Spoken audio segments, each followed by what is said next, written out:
Matur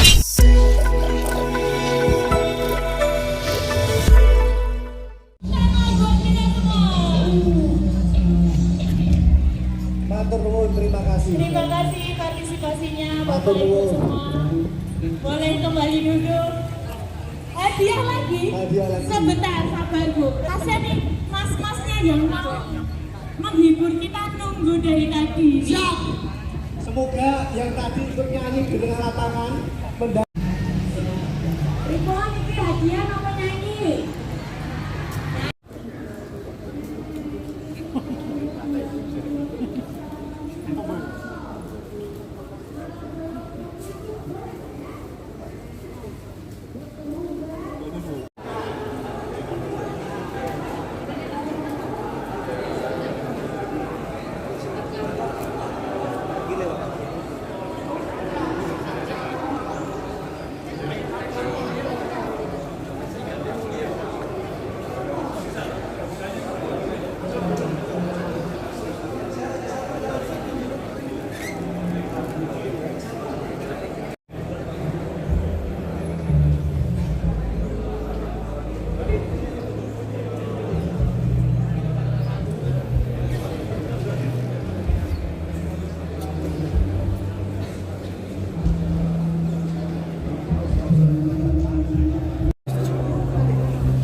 Saat pagi ini saya Gusti Sura ya.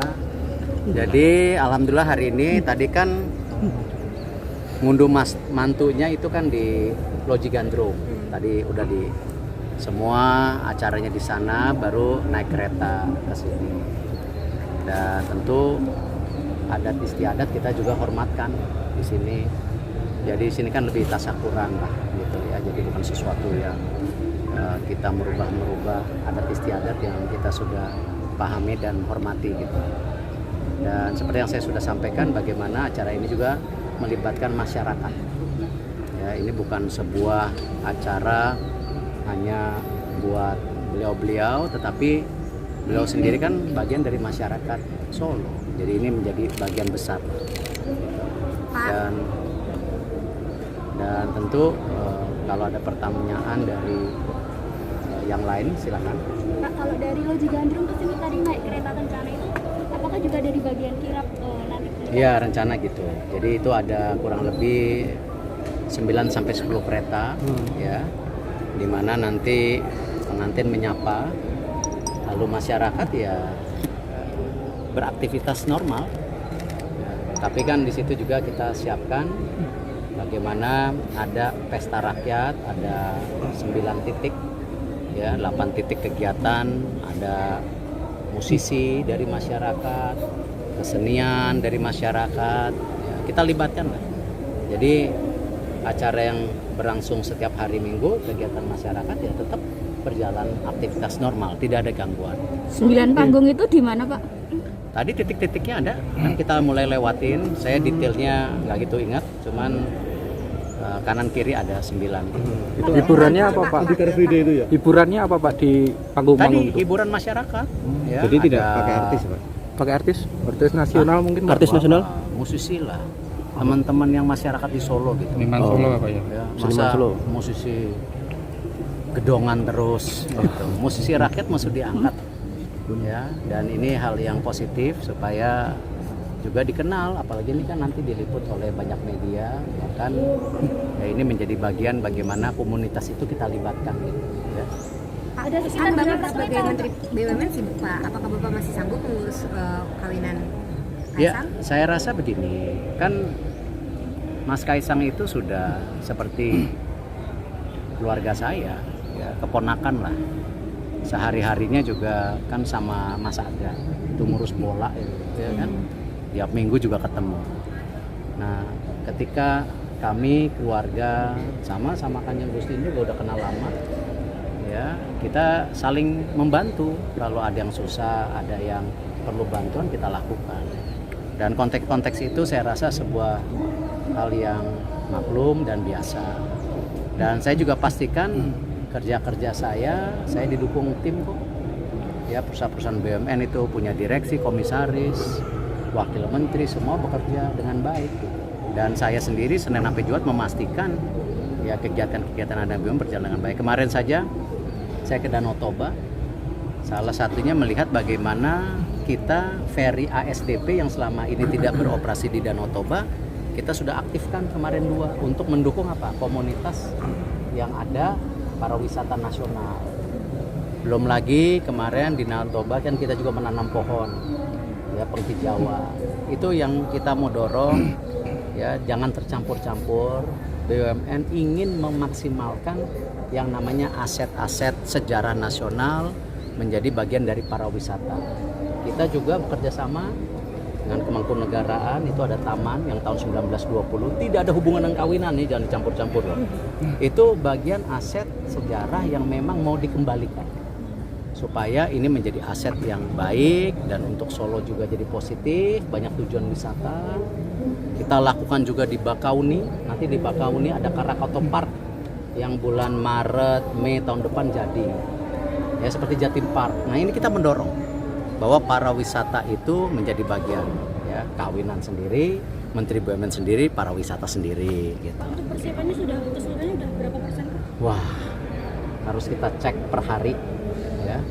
Nah, ini kita pastikan dan mohon dukungan media juga nanti bagaimana hal-hal ini menjadi yang baik dan menjadi bagian dari tadi ya, bukan selebrasi tapi justru menunjukkan kultur budaya kita yang dipromosikan untuk negara lain dan dunia. Kadang-kadang batik aja di akun negara lain ya, nanti kebudayaan Jawa kita di akun negara lain. Nah, kemarin G20 kan lihat bagaimana para pemimpin negara terkesima bahwa Indonesia itu luar biasa.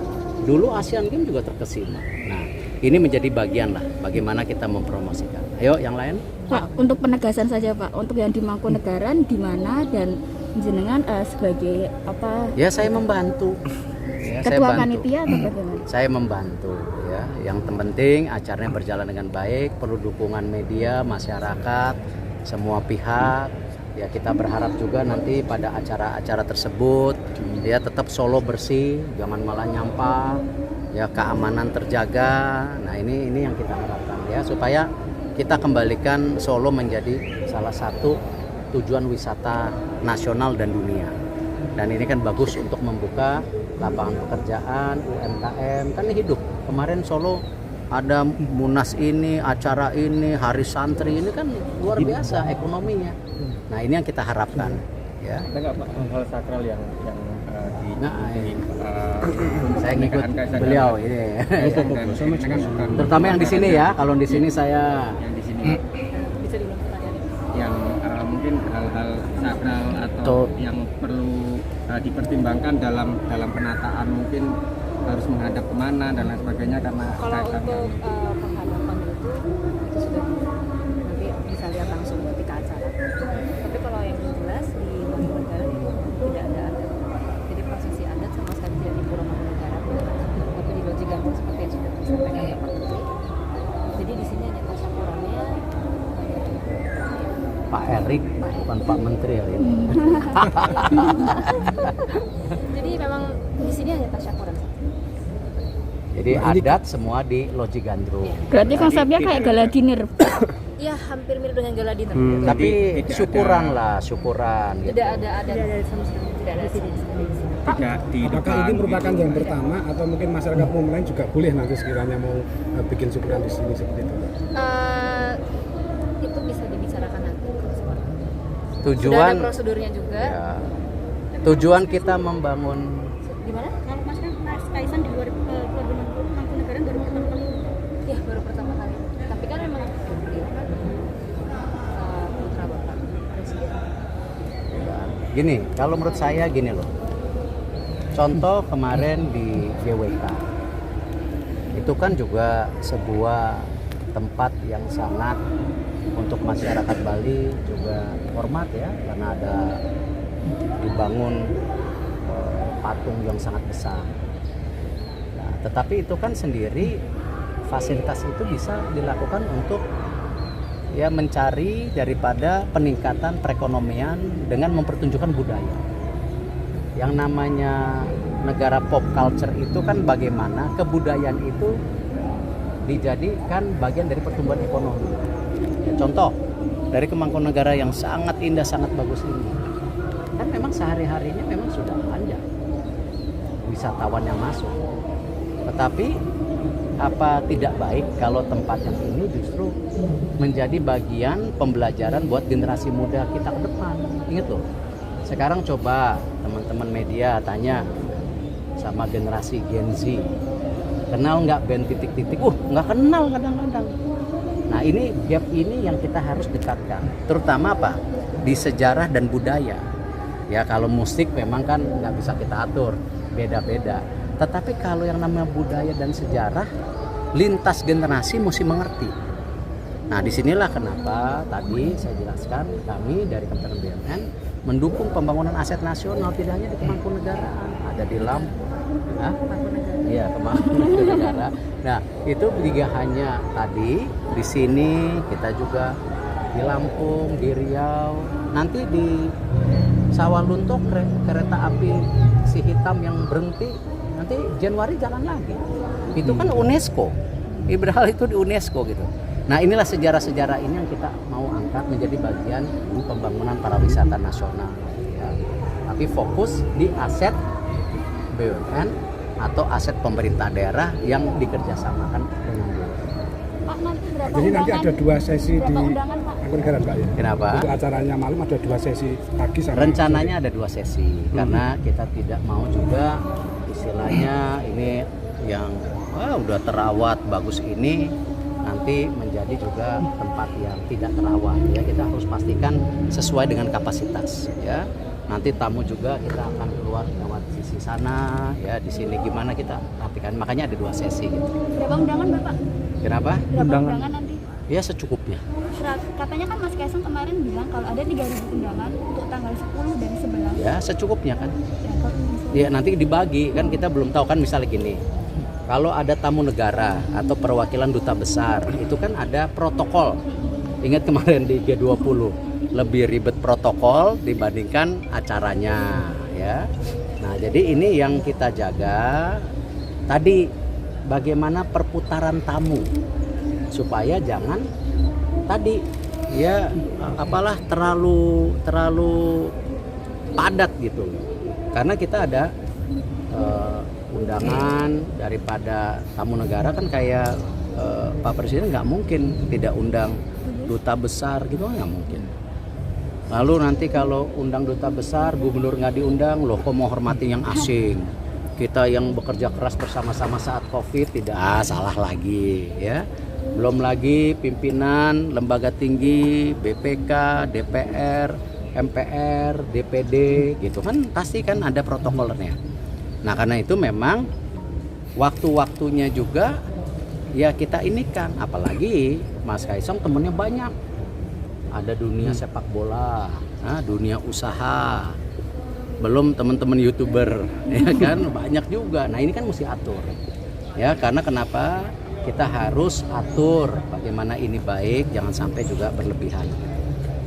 Terakhir Mangkunegaran Pak, alasannya Pak kan kemarin nggak di Sabah? Enggak, ya ini bagian dari pembangunan pembelajaran kultur dan budaya dan mempromosikan sejarah kita. Ya kan, jangan sampai aset-aset yang besar ini sejarah besar kita ya, di Jogja, di kerajaan mana, itu kan juga sayang. Ya, itu Istana Maimun yang di Medan kan sering juga dipakai untuk dakwah. Ya kan nggak apa-apa, itu bagian. Nah ini yang kita lakukan supaya apa? Supaya budaya kita ini terjaga. Jangan sampai kita menjadi negara maju tetapi negara yang tidak punya budaya. Ya, itu kemarin saya ada di sebuah acara debat antara milenial dengan Gen Z. Nah, seru tuh debatnya. Nah, ujung-ujungnya apa? Etika. kebiasaan masing-masing generasi berbeda, tetapi etikanya harus sama. Masa antara generasi milenial Mazi ketemu orang tua, yo, nah kan nggak mungkin, pasti kan begini. Nah ini kan harus nanti generasi A lahir lagi. Nah ini mbak-mbak sama mas-mas nikah nanti dipanggil nama, mau nggak? Mau nggak dipanggil namanya? Hah? Mau dipanggil namanya sama anaknya? Mau? Coba namanya siapa? Nah nanti anaknya manggil Tara. Saya jalan dulu ya. Ya mau nggak? Kan itu kultur itu. Jangan kita ya maju tapi ke barat-baratan. Kita harus maju, tetapi dengan tadi fondasi kultural yang baik. Ya. Pak terakhir. Udah tadi udah Untuk tanggal terakhir. 11 Desember nanti ngunduh mantunya berapa kereta kencana tadi belum disebut soalnya. Dia 9 sampai 10 kan nanti dihitung dulu. Itu nanti untuk keluarga Pak Presiden. Ya pastinya. Masa saya ikut di situ? Mungkin ada beberapa Orang aku menteri yang nggak ikut. manten. Iya kan? Berarti prosesi sakralnya di Loji Gandrung. Iyalah, memang sejak awal seperti itu. Oh. Itu sejak awal. Kadang-kadang kan orang senang ingin membangun persepsi. Kayak tadi ini Menteri BUMN udah sibuk, orang udah jadi keponakan orang teman anak. Ini Sama Kanjeng Gusti aja deket sekali dari dulu. Nah kalau mau tahu Kanjeng Gusti dulu, kan dulu di private sector sebelumnya, lawyer hebat. Nah waktu ketemu ya sama, pernah kerja sama. Kan itu kan hal-hal yang lumrah di dalam bersosialita, ya bersosial, ya berhubungan baik gitu. Sosialita lain lagi, pesta-pesta nanti salah lagi. nggak diminta langsung sama Pak Jokowi ya Bapak? Ya sama-sama ya. Pokoknya kita saling membantu antar keluarga.